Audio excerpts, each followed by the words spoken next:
بسم الله الرحمن الرحیم دا زموږ شپږ پنځوسمه ویډیو ده او په دې ویډیو کې راځو سلایډز ته ګورو چې موږ سره مور څه دي یعنی نور موږ سره څه دي کلیر ده نو میتھډ اوورلوډینګ باندې موږ کار وکړو نو فینش کنسټرکټر اوورلوډینګ او اپریټر اوورلوډینګ په دې دوه باندې د ویډیو کې موږ تاسو کار کوو لازم زه نیکسټ کوم میتھډ اوورلوډینګ کې ما تاسو ته کار وکړ فیسبوک لاګین بای میتھډ اوورلوډینګ ده صحیح ده هغه نه مخکې دا اگزامپل د دواړه ما تاسو ته کار وکړ کلیر ده نو اوس راځو چې باندې کنسټرکټر اوورلوډینګ باندې نو چې یو ځل تاسو میتھډ اوورلوډینګ زده کړئ نو سیم بای سیم کنسټرکټر اوورلوډینګ هم هغه څیز دی صحیح دی که چېرته په یو کلاس کې د یو کنسټرکټر نه زیات کنسټرکټرز دا ګورئ ون کنسټرکټر وداوت پارامیټر بل کنسټرکټر ون پارامیټر بل کنسټرکټر دی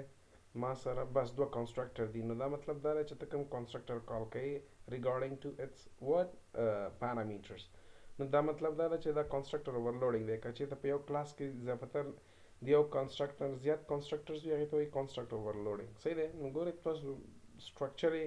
نیم چې دی یو څیز دی هماغه یو کنسټرکټر دی خو هغې کې پارامیټر پاسینګ چې دی د هغې شکل تبدیل دی کلیر دی نو زه راځم یو سمپل غونډه اګزامپل کار کوم دا خو تاسو ته درځم خو بیا هم هغه سټوډنټس ته چې کوم کنفیوز نه شي نو زه یو نوی کلاس اخلم او دې کلاس ته نوم ږدم چې ټیسټ فار ایگزامپل زه به ورته کېږدم چې class cons come on نو CONS په نوم باندې ما یو کلاس کېښوده نو دې نوم دی ما سره پبلک کلاس کون نو زه راځم دلته ورته وایم څه وکړه چې ما ته د دې کونس یو کنسټرکټر واخله صحیح دی دا یو کنسټرکټر او بل کنسټرکټر هم واخله نو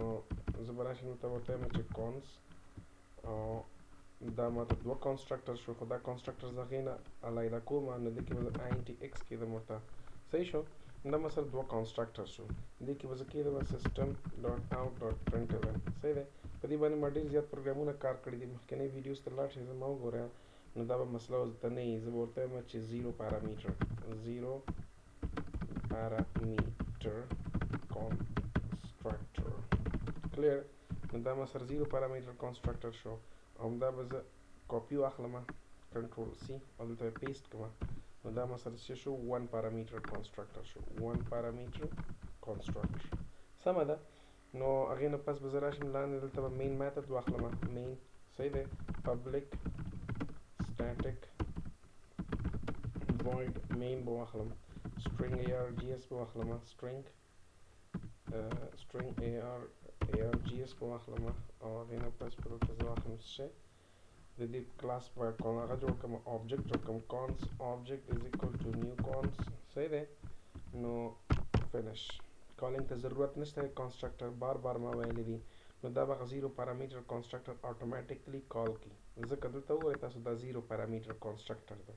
ما همیشه تاسو ته ویلي چې دا کلاس نیم دی دا یې څه شی دی ویریبل دی ریفرنس ویریبل دی د نیو د دې لپاره استعمالیږي چې ته آبجیکټ جوړ کړې او کونس چې دی دا کنسټرکټر دی یعنی مطلب اوورال دې ته آبجیکټ وایي سمه دی دې ته آبجیکټ وایي دا د کلاس نوم دی دا reference variable دی کلیر دی نو دا وګوره زیرو پارامیټر کنسټرکټر کال شو که زه چېرته دلته یو نمبر ورکړم ورته او رن کړم دا وګوره دا ون پارامیټر کنسټرکټر کال شو ځکه دا کنسټرکټر کال کېږي دې ته وایي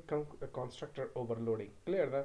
نور هغه بیا تاسو پروګرامر کار ده د یوزر کار ده چې یاره د دې نه کوم هسې لاجک استعمالوي دې کې کوم هسې لاجک استعمالوي په دې ون پارامیټر هسې کوم هسې لاجک استعمالوي یو لاجک به زه سمپل درته وایم که تاسو کنسټرکټر استعمالېږي دې لپاره چې تا ته د انسټنس ویریبل چې دی فار ایگزامپل INT-S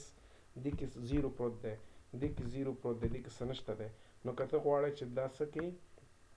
انیشلایز کې دې ته ویلیو واچوئ نو کولی شي په دې کنسټرکټر یې کې کولی شي په دې کنسټرکټر یې واچوئ که په دې کنسټرکټر ته پکې ویلیو واچوئ نو هغه به کانسټنټ ویلیو وي هر آبجیکټ ته به هماغه یو ویلیو وي خو که په دې کنسټرکټر باندې تا ورته ویلیو واچوله هر آبجیکټ ته بیا بیله بیله ویلیو فار ایگزامپل زه راځم دلته ورته وایم چې څه وکړم ما ته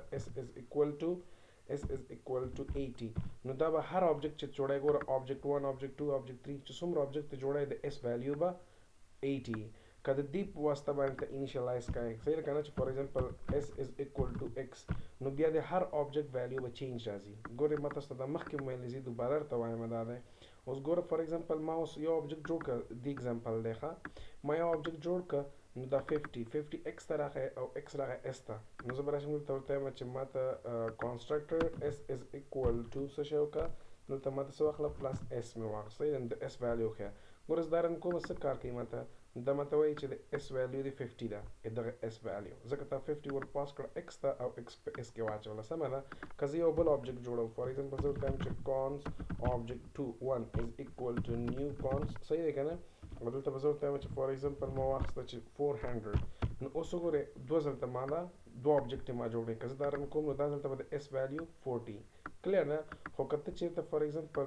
د دې کانسټرکټر کالینګ نه کار اخلئ فار ایگزامپل زه راځم دلته ورته وایم ویلیو مه پاس کوه نو ویلیو مه پاس کوئ دې مطلب څه شی دی چې زه غواړم چې دا کانسټرکټر ماته څه شي کال شي نو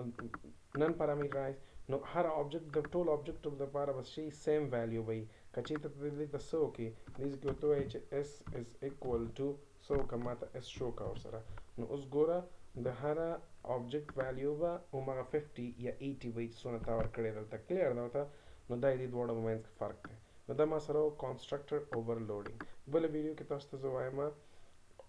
اپریټر اوورلوډینګ